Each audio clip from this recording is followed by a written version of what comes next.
April 17, 1945. Okinawa. The rain fell in sheets across the shattered landscape, turning the red clay into rivers of mud that swallowed boots and hope with equal voracity. Private First Class James Edward Washington crouched in a makeshift aid station carved from what remained of a civilian home, his hands steady as he wrapped gauze around a Marine's shrapnel-torn shoulder. Outside, the sounds of distant artillery rolled across the island like thunder that never ended. Washington had seen 137 days of continuous combat since landing at Saipan, and he believed he understood the mathematics of war. Treat the wounded, save who you can, and never let yourself think too hard about what comes next. He was about to discover how profoundly wrong he could be. Before we dive into this story, make sure to subscribe to the channel and tell me in the comments where you're watching from. It really helps support the channel. What would unfold in the next 72 hours would force Washington to choose between the unwritten rules of his unit and something deeper than any military code could define, revealing that the most dangerous battles are sometimes fought not against the enemy, but against the prejudices carried by those who should be brothers in arms. James Washington was 23 years old and had been raised in Birmingham, Alabama, where he learned early that survival meant reading rooms faster than most people read books. His mother, Grace Washington, had cleaned houses for white families on the north side of town, and she taught him something that would save his life more than once. Pay attention to what people don't say, baby. That's where the truth lives. He carried those words through basic training at Camp Livingston in Louisiana, through the casual cruelties and calculated humiliations that came with being one of the few black medics in a predominantly white Marine division. The Marine Corps had only begun accepting African-American enlistees in 1942, and even then, most were relegated to support roles. Washington had fought for his position as a combat medic, proving himself through endless drills and an almost supernatural ability to remain calm under fire. Corporal Miguel Rodriguez, a rifleman from San Antonio, Texas, had been the first to treat Washington as something other than a problem to be managed. They met during the Marianas Campaign, when Washington spent 14 hours pulling wounded men from a contested hillside, while Japanese artillery turned the night into flickering orange hell. Rodriguez had provided covering fire, burning through 7 magazines and nearly losing his left ear to a near miss. Afterward, sitting in the mud and sharing a canteen of warm water that tasted like rust, Rodriguez had simply said, "You got steady hands, Doc. Glad you're with us." It was the first time anyone in the unit had called him Doc instead of Washington, or worse. The third man who would shape the events to come was Sergeant Frank Sullivan from Boston, Massachusetts, a career Marine with 11 years of service and a face like weathered granite. Sullivan ran his squad with mechanical efficiency, and while he never used the epithets that some others did, Washington could feel the wall between them, invisible but solid as steel. Sullivan evaluated men through a simple calculus. Did they follow orders and keep the unit alive? Everything else was irrelevant noise. He had mentioned once during the long weeks aboard the transport ship heading toward Okinawa that he had a younger sister teaching at a colored school in Roxbury. He said it with neither pride nor shame, just a fact stated and then buried under more important concerns. The civilian population of Okinawa had complicated everything. Unlike the previous island campaigns where Japanese forces fought to the last man with little thought for non-combatants, here the local Okinawan people found themselves trapped between 2 massive military machines, grinding across their homeland. The United States military had dropped over 5 million leaflets across the island, printed in Japanese, urging civilians to surrender and promising fair treatment. Some believed the messages, many did not. Japanese military propaganda had spent months telling Okinawan civilians that American forces would commit unspeakable atrocities, that death was preferable to capture. The result was a humanitarian catastrophe playing out in slow motion, families hiding in caves, elderly people too frightened to accept food, children whose eyes held nothing but terror. Washington had treated 17 Okinawan civilians by the time Private Kenji Tanaka was brought to the aid station. Tanaka was a Nisei soldier, born in California to Japanese immigrant parents, who now served as a translator for the division. He was 21 years old and carried the particular burden of looking like the enemy while fighting for America. His family had spent 2 years in the Manzanar internment camp before his father, desperate to prove their loyalty, encouraged Kenji to enlist. Tanaka moved through the war with a permanent tension in his shoulders, always aware that he was being evaluated by both sides, trusted by neither. On the afternoon of April 17, a patrol led by Sergeant Sullivan had encountered a group of civilians attempting to flee a contested area. Most scattered into the dense vegetation, but one, a young woman, perhaps 19 or 20 years old, had stumbled and fallen, her ankle turning on the treacherous hillside. She lay in the mud, her traditional indigo kimono soaked and torn, her face a mask of absolute terror. When the Marines approached, she began to scream, a sound so raw and desperate that several of the younger soldiers stopped in their tracks. Tanaka had approached slowly, hands visible, speaking in Japanese with the careful accent of someone raised between two languages. "Please, I want to help you. We will not harm you. You need medical attention."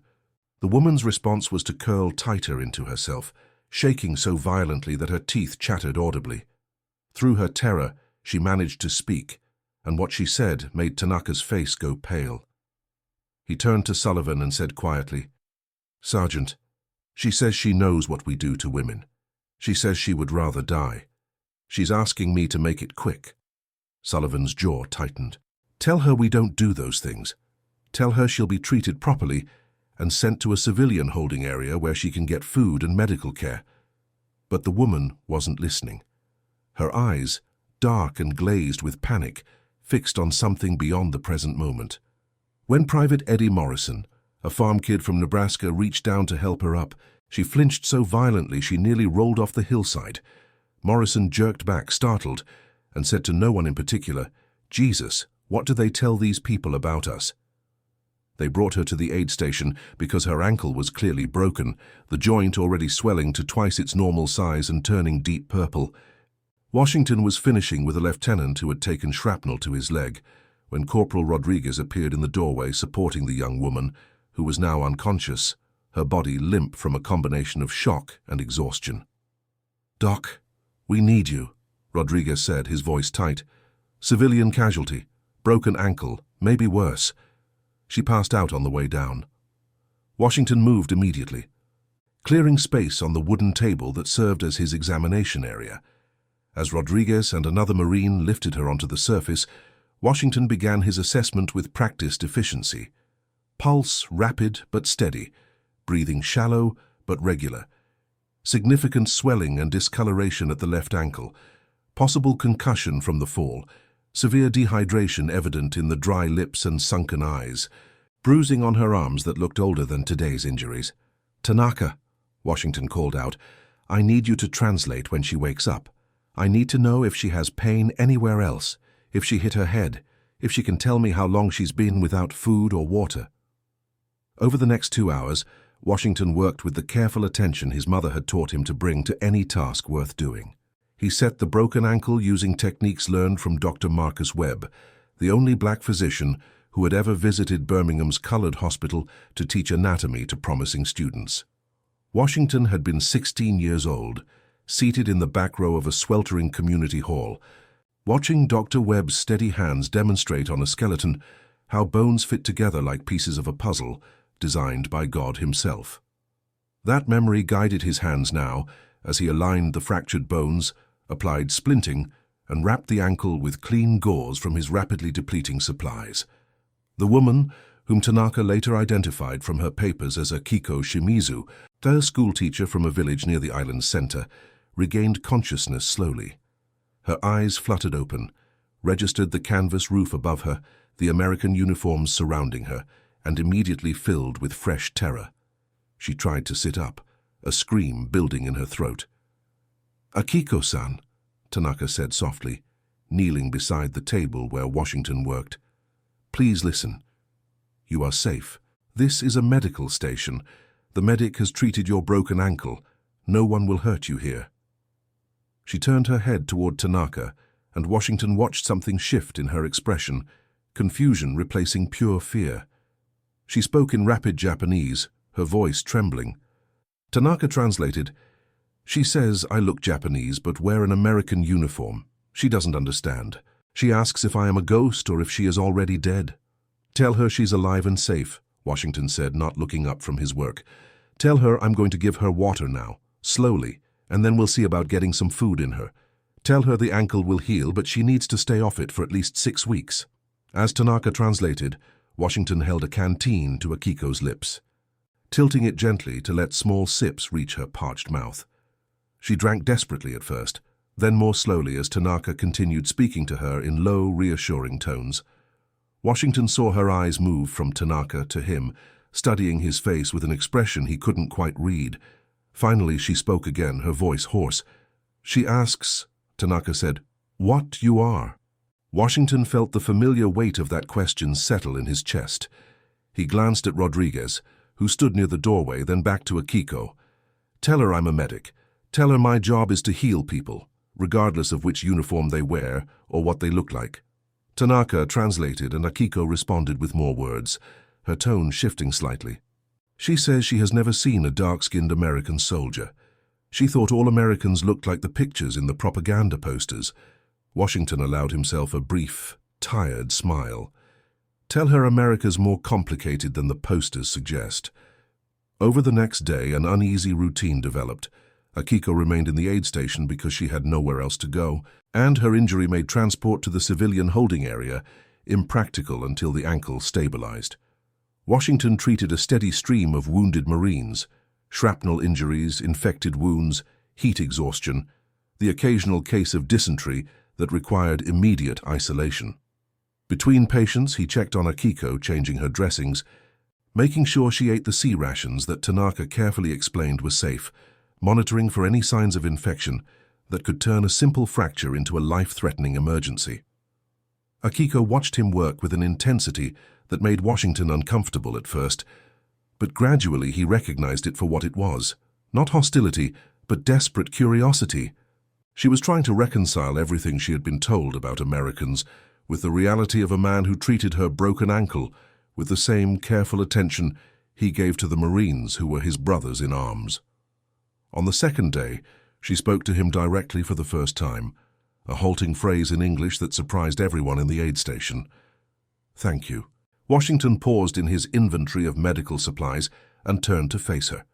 You speak English? Through Tanaka, she explained that she had studied English in school before the conflict began, that her father had believed knowing multiple languages was the mark of an educated person. Her vocabulary was limited, but she understood more than she could speak. She had been listening to everything said around her for the past 36 hours.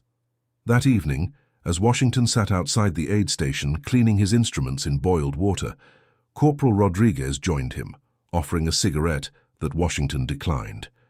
That woman in there, Rodriguez said, lighting his own cigarette and exhaling slowly.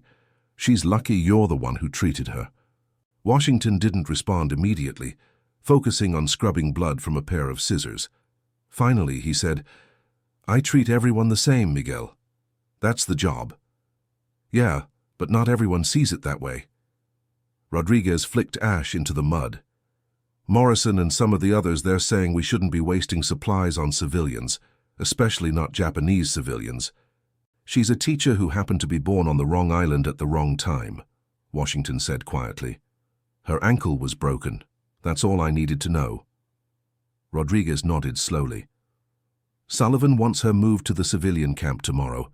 Says we can't spare the resources to keep treating her here. Washington felt a knot form in his stomach, though he couldn't immediately identify why.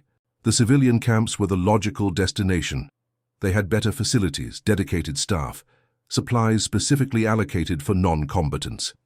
But he had heard stories about those camps too, about the chaos and inadequate medical care, about civilians dying from treatable conditions, because the military's priority was keeping Marines combat ready, not managing a humanitarian crisis. The decision was taken out of his hands at 0300 hours on April 19, when a Japanese counterattack probed the division's defensive line. The aid station, located 200 yards behind the forward positions, suddenly found itself uncomfortably close to the fighting. Tracers cut through the darkness like angry fireflies, and the distinctive crack of Arisaka rifles mixed with the heavier reports of American M1s. Washington moved through the chaos with practiced efficiency, preparing for the inevitable casualties that would arrive once the engagement ended. Akiko, awakened by the sounds of combat, had pulled herself into a corner of the aid station, her injured ankle protected, her body trembling. Washington, in a brief lull between preparations, moved to her side. "You're safe here," he said, knowing she could understand at least some of his words. "The fighting is still far away. If it gets closer, I'll get you out." She looked up at him, her eyes wide in the dim light from the kerosene lamp, and spoke in careful English. "Why you help me? Your people and my people. We are enemies." Washington considered the question, recognizing its weight. "Because you're hurt and I'm a medic, that's a bigger truth than whatever governments decided we should be to each other." She studied his face for a long moment, then asked another question, her English more hesitant. "In your country, are you also treated as enemy?"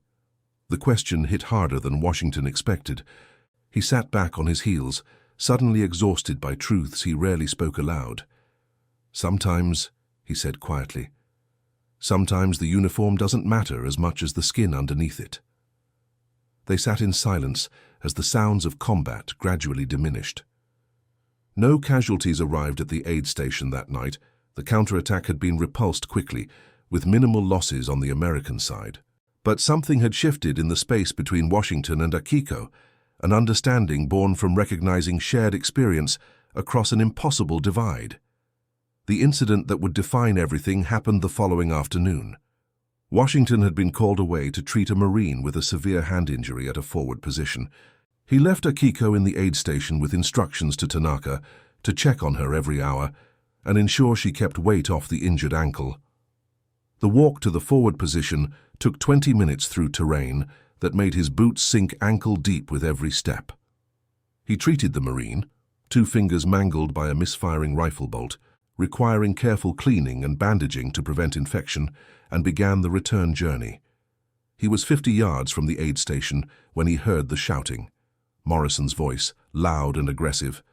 "Just stay still and this'll be easier for everyone." Another voice, probably Private Danny Wilson from Tennessee. "Come on, Morrison, maybe we shouldn't—" "Shouldn't what? She's the enemy, Wilson. Or did you forget what country we're fighting?" Washington broke into a run, his medical bag bouncing against his hip. He burst through the aid station entrance to find Morrison standing over Akiko, who had backed herself into the corner, her injured leg extended awkwardly, her hands raised defensively. Morrison's intention was written clearly in his posture, in the way he blocked her escape, in the ugly sneer that twisted his features. Time seemed to slow as Washington processed the scene. Wilson standing near the entrance, looking uncertain and ashamed. Rodriguez nowhere to be seen, probably still out on patrol. Tanaka absent. Washington remembered he had been called to translate for an interrogation at battalion headquarters. Akiko's face, pale and terrified, her lips moving in what might have been prayer, or simply the repetition of a word Washington couldn't hear over the roaring in his own ears. "Private Morrison?" Washington's voice cut through the tension like a blade, cold and absolutely steady. "Step away from her right now." Morrison turned and something ugly flickered across his face when he saw who had spoken. "This isn't your concern. Washington, why don't you go find some Marines to patch up and let us handle this?" I said, "Step away from her." Washington moved forward, placing himself physically between Morrison and Akiko. "That's an order." Morrison's laugh was harsh and bitter. "An order? You're not in my chain of command, Doc. You're just the medical help, and you definitely don't get to give me orders." "That woman is under my care as a patient with a significant injury," Washington said, his voice never rising but somehow filling the space.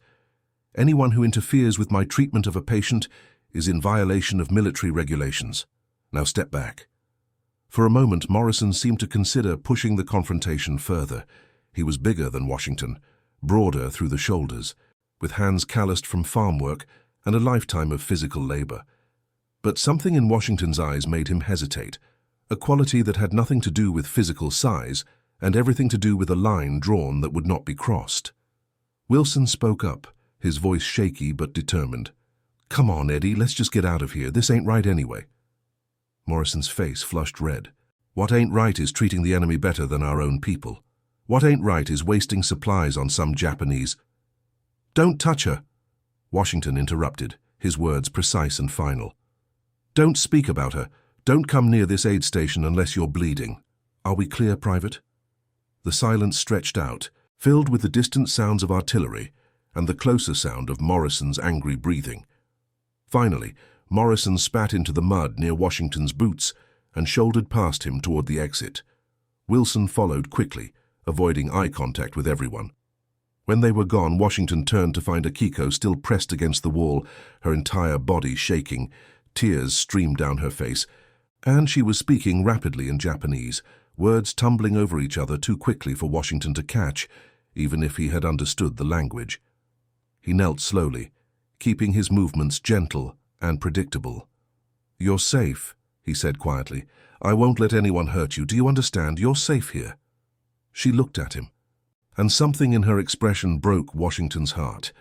Gratitude mixed with a kind of desperate confusion, as if she couldn't reconcile his actions with everything she believed about the world. She reached out with a trembling hand and touched his sleeve just for a moment, then pulled back as if afraid of overstepping some invisible boundary. "Why?" she whispered in English, the word barely audible. Washington didn't have a simple answer. He thought about Birmingham, about his mother cleaning other people's houses, about every time he had been made to feel less than human because of something as arbitrary as the color of his skin. He thought about the oath he had taken when he became a medic, words about relieving suffering and preserving human dignity that had seemed abstract until moments like this made them concrete as stone. "Because it's right," he said finally, "because you're a person who deserves dignity and protection. Because if we lose that understanding, then nothing else we're fighting for matters." When Corporal Rodriguez returned an hour later, Washington told him what had happened. Rodriguez's face darkened with anger, but he nodded slowly. "I'll spread the word through the squad. Morrison won't come near here again.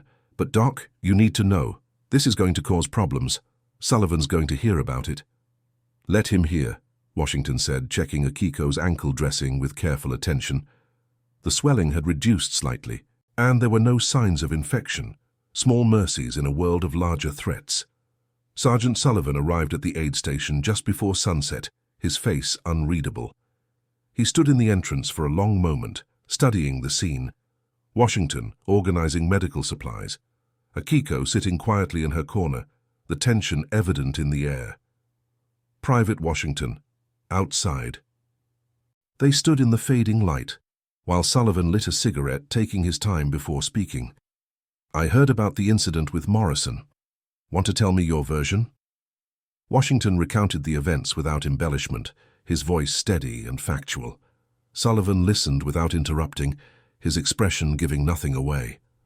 When Washington finished, Sullivan took a long drag on his cigarette and stared at the horizon where smoke from artillery strikes painted the sky in shades of orange and black. "Morrison's claiming you threatened him," Sullivan said finally. "He's talking about filing a complaint, says you overstepped your authority." "Did I, Sergeant?" Sullivan's laugh was short and bitter. "Honestly, Doc, I don't know anymore. Regulations say you're responsible for anyone under your medical care, but they also say fraternization with the enemy is prohibited, and protecting a Japanese civilian from your own unit members." He trailed off, shaking his head. "She's not the enemy, Sergeant.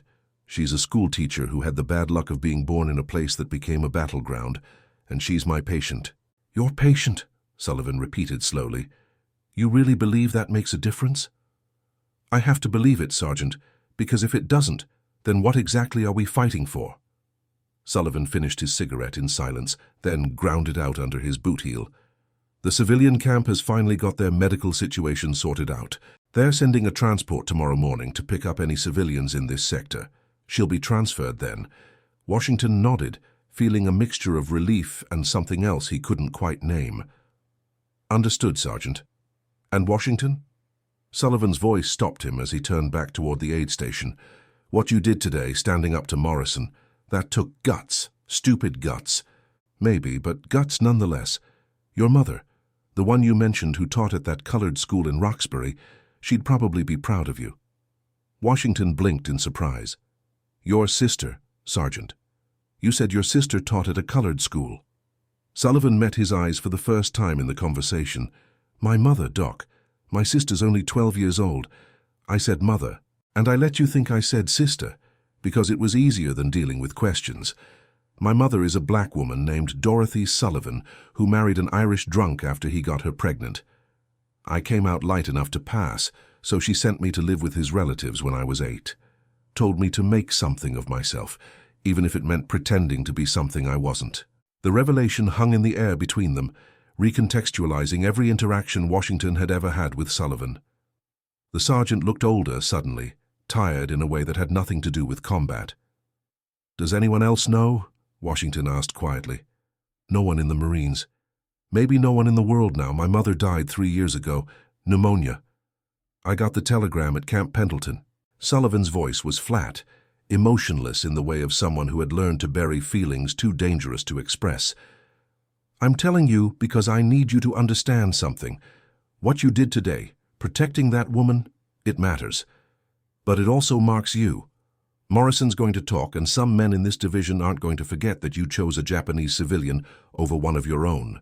She was my patient, Washington repeated stubbornly. And Morrison was wrong. Being right doesn't always protect you, Doc. Trust me on that. Sullivan turned to leave, then paused. But for what it's worth, you did the right thing. Just be careful. This war's almost over, and it'd be a shame if you didn't make it home to tell your own mother what you've done here.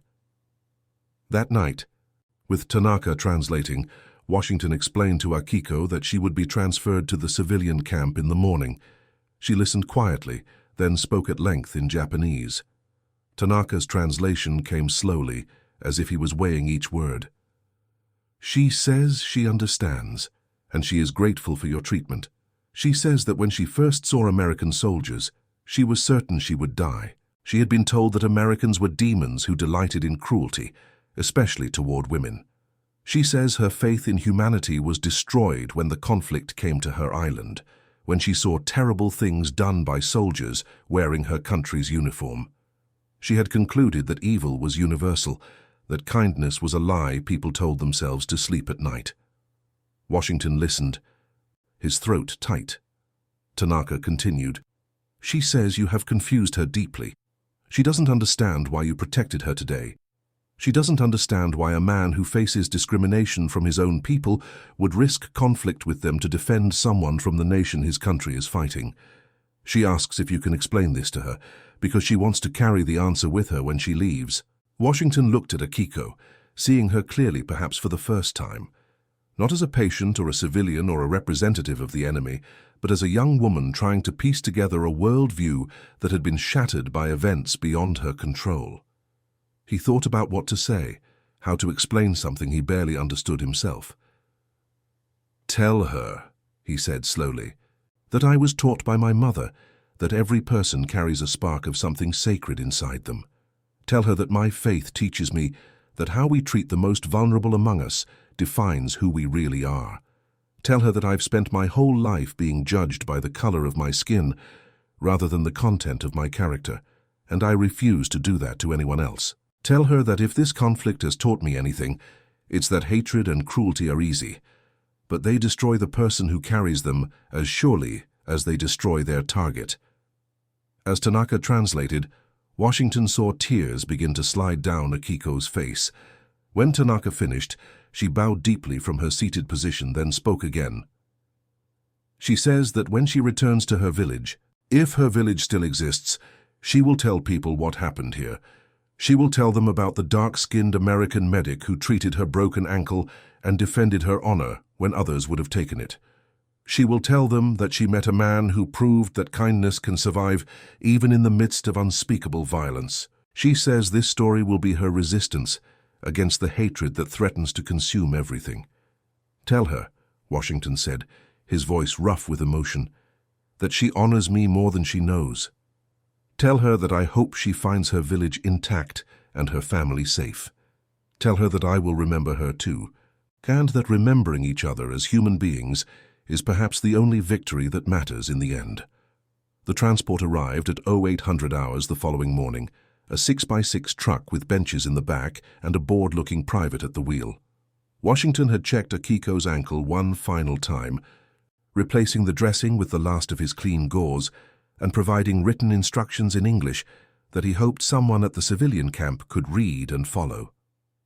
As Corporal Rodriguez and Private Wilson lifted Akiko into the truck bed, being careful not to jostle her injured leg, she looked back at Washington and spoke one final sentence in clear, careful English.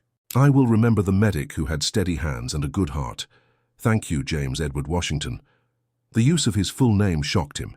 He hadn't realized Tanaka had shared it. He raised his hand in a small wave as the truck pulled away, carrying Akiko toward an uncertain future in the civilian camp. He stood watching until the vehicle disappeared around a bend in the road, swallowed by the landscape of war. Rodriguez approached quietly. "You did good, Doc. Whatever happens next, you did good." "I just treated a patient, Miguel." "No," Rodriguez said firmly.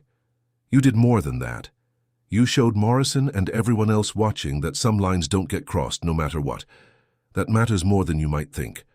Over the following weeks, as the fighting on Okinawa intensified and then slowly wound toward its inevitable conclusion, Washington continued his work with the same steady dedication he had always shown. He treated shrapnel wounds and infected blisters, heat stroke, and cases of dysentery that left grown men weeping with pain. He worked 18-hour days until his hands shook from exhaustion, and he never complained. But something had changed. The other medics noticed it first, the way Marines from other squads started requesting Washington specifically when they needed treatment. The way wounded men would relax visibly when they saw his face leaning over them. Word had spread through the division about the incident with Morrison, transformed and embellished through multiple retellings until it had become something almost mythical. The black medic who had faced down his own squad members to protect a Japanese civilian. Some men, like Morrison, viewed Washington with increased hostility. They muttered when he passed, made sure he knew he wasn't welcome in certain circles. But others, many more than Washington expected, sought him out to tell him quietly that what he had done mattered to them. Men who had witnessed discrimination in their own lives, who recognized the courage it took to stand alone against the tide of group approval, who understood that defending the powerless was always more difficult than joining those who held power. Private Tanaka visited the aid station regularly, bringing updates about the civilian camp when he could gather them. He reported that Akiko had been transferred to a better facility on the southern end of the island, that her ankle was healing well, that she had begun teaching English to other civilians in the camp using methods she had developed during her years as a school teacher. Tanaka said she asked about Washington every time he saw her, wanting to make sure he had survived the intensifying combat. Sergeant Sullivan, for his part, maintained his professional distance, but in small ways demonstrated a shift in their relationship. He made sure Washington received supplies when they were available, routed the worst casualties to his aid station, because he trusted Washington's abilities, and quietly dealt with Morrison's continued complaints through official channels that resulted in Morrison being transferred to a different unit entirely. The conflict on Okinawa officially ended on June 21, 1945, after 82 days of some of the most intense fighting in the Pacific Theater. The United States military recorded over 49,000 casualties, including more than 12,000 dead. Japanese military forces suffered approximately 100,000 casualties, with the vast majority choosing to continue fighting rather than surrender. Okinawan civilian casualties were catastrophic. Estimates ranged from 40,000 to 150,000 deaths, perhaps 1/4 to 1/3 of the entire pre-war civilian population. Washington survived, though he bore scars both visible and invisible. A piece of shrapnel caught him during an artillery barrage in late May, leaving a jagged scar across his left forearm that he would carry for the rest of his life. But the deeper scars were the memories, the endless stream of broken bodies, the faces of men who died despite his best efforts, the moral weight of choices made in impossible circumstances. On July 3, 1945, 12 days after the fighting ended, and during the complicated process of sorting civilians and processing the aftermath of the campaign, Tanaka appeared at the aid station with news. He looked uncomfortable, shifting his weight from foot to foot before speaking. "Doc, there's someone here who wants to see you. I can bring her in if you're willing." Washington looked up from his inventory sheets, endless forms documenting supplies used, casualties treated, equipment damaged or destroyed. Her? Akiko Shimizu walked into the aid station on crutches, her injured ankle still wrapped but clearly healing. She wore clean civilian clothes provided by the camp, and her hair had been carefully arranged, despite the difficult conditions. She bowed deeply to Washington, then spoke in Japanese that Tanaka translated. She says she has been granted permission to return to her village. Her family survived. They were hiding in the hills throughout the fighting. She wanted to see you before she left, to thank you properly, and to show you that she has healed. Washington stood, suddenly unsure what to say or do. Tell her I'm glad she's well. Tell her I'm happy her family survived. Tell her she doesn't owe me anything. I was just doing my job. But Akiko was already speaking again, a longer statement that Tanaka translated carefully. She says that what you did for her was not just medical treatment. She says you taught her that mercy and human dignity can survive even in the darkest circumstances. She says that when she teaches again, when she stands in front of students and tries to help them make sense of what happened to their island, she will tell them about you. She will tell them that hatred is not inevitable, that it is always a choice, and that choosing differently requires tremendous courage. She says you are evidence that such courage exists in the world. Akiko reached into a small bag she carried and withdrew something wrapped in cloth. She unwrapped it carefully to reveal a small carved figure, a crane in flight, made from what looked like pale wood.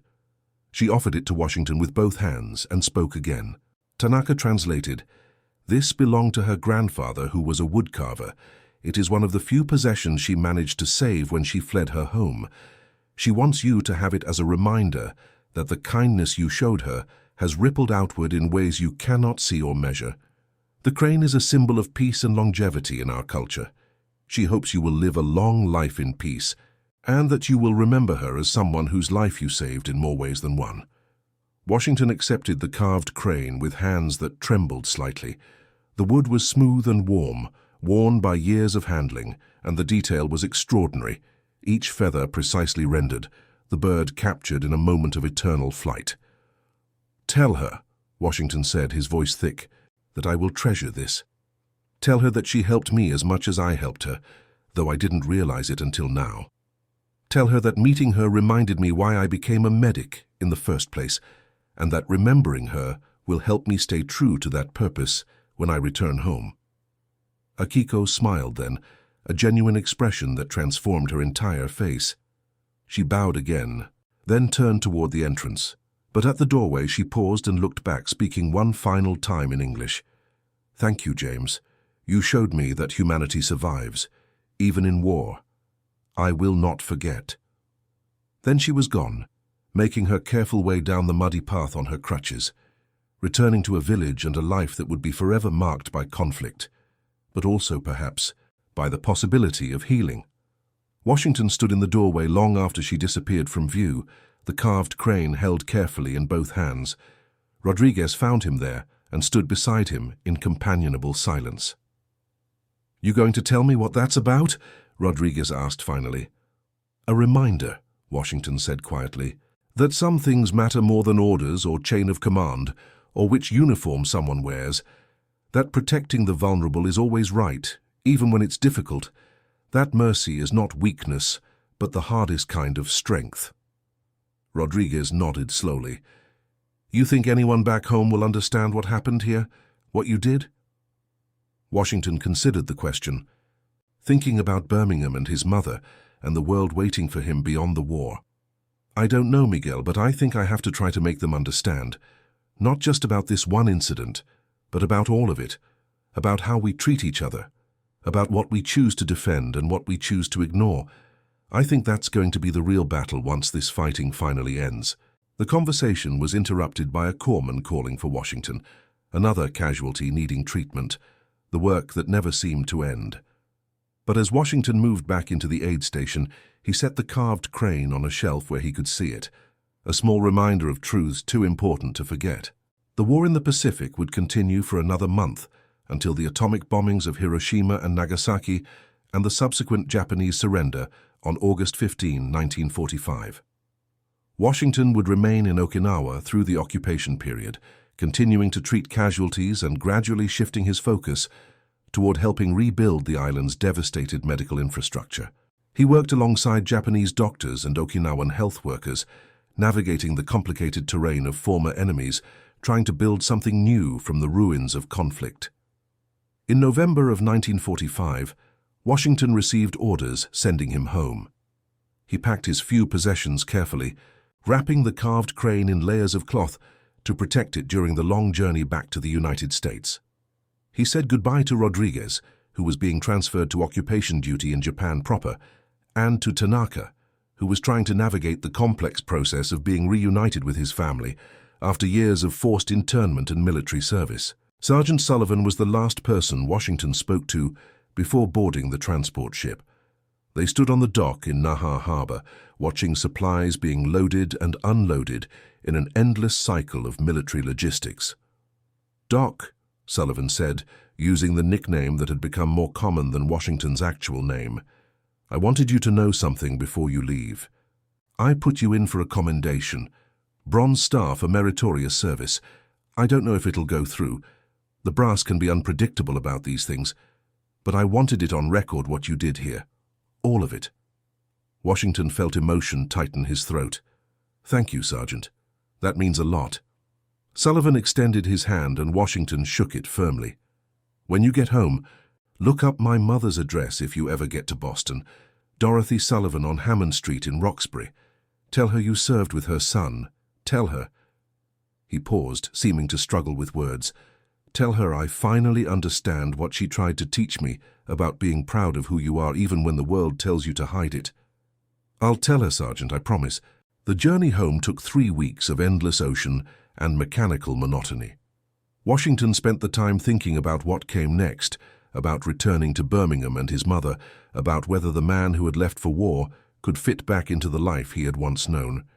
He thought about Akiko and Morrison, about Sullivan's hidden truth and Rodriguez's simple kindness, about all the ways the war had revealed both the worst and best of human nature.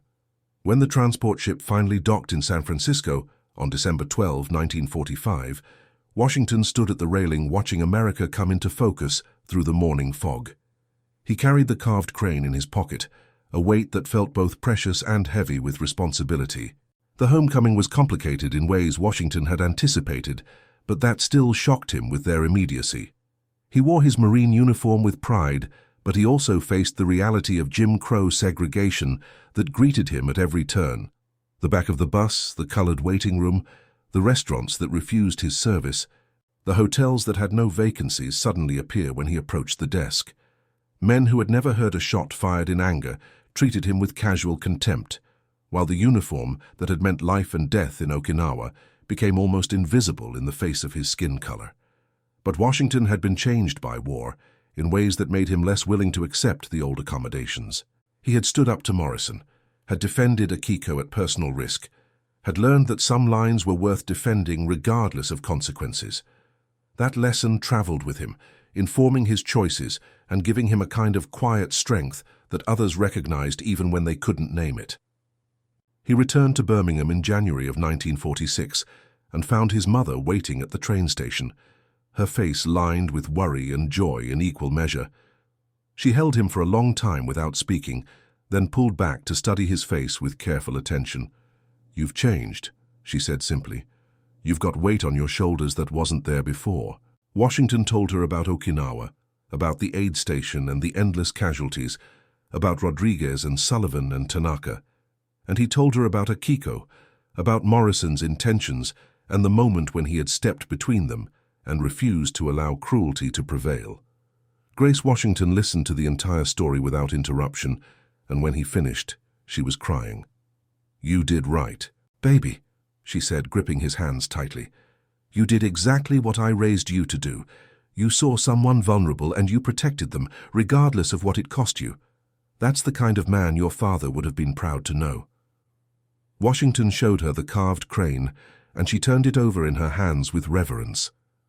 "This is precious," she said, "not just because it's beautiful, but because it represents something true about you.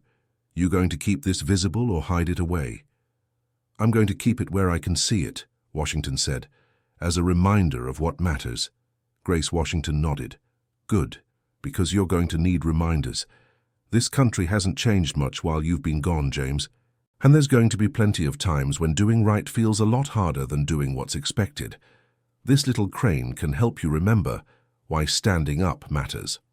James Edward Washington returned to civilian life and eventually became a physician, fulfilling the dream Dr. Marcus Webb had inspired years earlier. He attended Howard University on the GI Bill, one of the first African-American veterans to benefit from education funding that Southern states initially tried to deny to black soldiers. He graduated in 1952 and returned to Birmingham to open a medical practice in the colored section of town, where he treated patients regardless of their ability to pay. He kept the carved crane on his desk throughout his medical career, and when patients asked about it, he would tell them the story of Akiko Shimizu and the aid station on Okinawa. He told it matter-of-factly, without embellishment, as a reminder that human dignity transcended nationality and that protecting the vulnerable was always right, even when it was difficult. In 1963, during the height of the Civil Rights Movement, Dr. Washington's office became an unofficial medical station for protesters injured during demonstrations. He treated tear gas exposure and injuries from police dogs and beatings, working alongside younger activists who reminded him of the Marines he had once served with, committed to a cause larger than themselves, willing to endure hardship for principles they held sacred. Miguel Rodriguez came to visit in 1967, having tracked Washington down through Veterans Administration records. They spent 3 days reminiscing about Okinawa, and Rodriguez confided that he had spent the past 22 years trying to make sense of what they had witnessed and participated in during the war. Rodriguez had become a teacher in San Antonio, working with Mexican-American and Native American students who faced discrimination in their own communities. He said that thinking about Washington's defense of Akiko had helped him understand what education could be, not just the transmission of facts, but the cultivation of moral courage. "You showed me something on that island," Rodriguez said as they sat on Washington's porch, drinking sweet tea and watching Birmingham's complicated evening unfold. "You showed me that standing up for what's right doesn't require permission from anyone else, that sometimes the most important battles are the ones fought against people who should be your allies. I've tried to teach my students that lesson, though I'm not sure I do it as well as you did by example. I was scared the whole time," Washington admitted.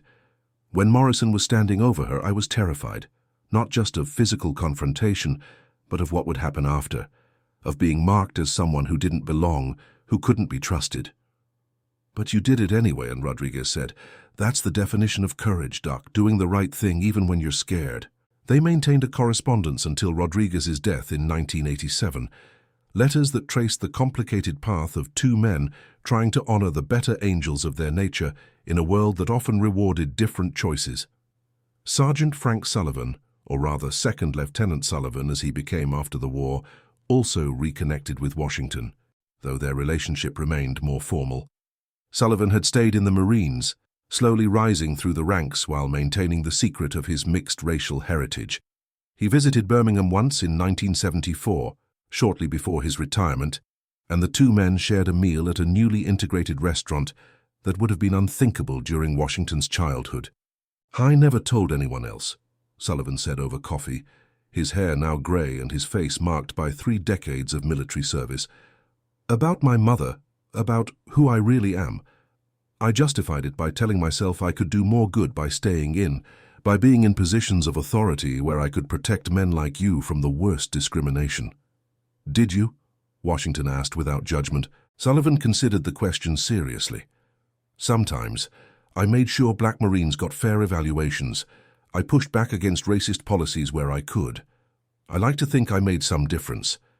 But I also wonder what would have happened if I'd had your courage, if I'd stood up and said, 'This is who I am and I refuse to hide it.'" "We all make the choices we can live with," Washington said gently. "I'm not in a position to judge anyone's strategy for survival, but you were in a position to act," Sullivan said, "when it mattered most. When that woman needed someone to stand between her and cruelty, you acted. That's more than strategy, that's character."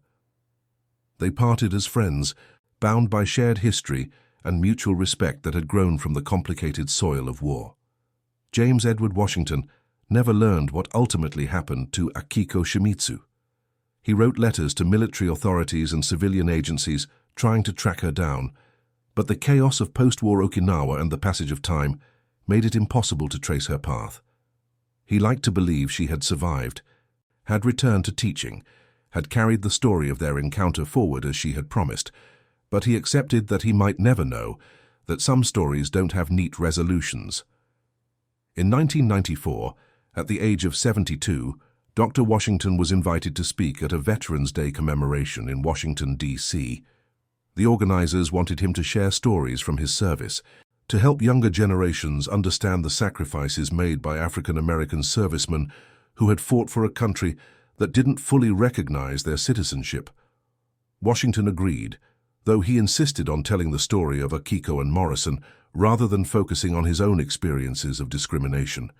He stood before an audience of several hundred people, veterans and students, politicians and activists, and he told the story exactly as it had happened. He described the aid station and the rain, Morrison's intentions and Akiko's terror, the moment when he had placed himself between them and refused to allow cruelty to prevail. He showed them the carved crane still intact after 49 years, and he explained what it had taught him about human dignity and the choices that define us. When he finished, the audience sat in silence for several long moments. Then a woman in the front row stood up, tears streaming down her face. She was Asian American, perhaps 50 years old, well-dressed and professional in appearance. "Dr. Washington," she said, her voice shaking slightly. "My mother was a schoolteacher in Okinawa during the war. She was injured during the fighting and treated by an American medic who protected her when other soldiers meant her harm. She told me about him throughout my childhood, about his steady hands and his courage and the carved crane she gave him to remember her by. She passed away 5 years ago, but she never forgot you. She made me promise to find you if I could, to tell you that she did exactly what she said she would. She taught for 43 years after the war, and she told your story to every class she ever taught. She said you taught her that humanity could survive even in the darkest times, and she wanted you to know that lesson rippled outward, farther than you could possibly imagine. My name is Keiko Shimizu Thompson. Akiko Shimizu was my mother." The audience erupted in applause, but Washington barely heard it. He was staring at Keiko, seeing Akiko's features echoed in her daughter's face, feeling the weight of half a century of history collapsing into a single moment of connection.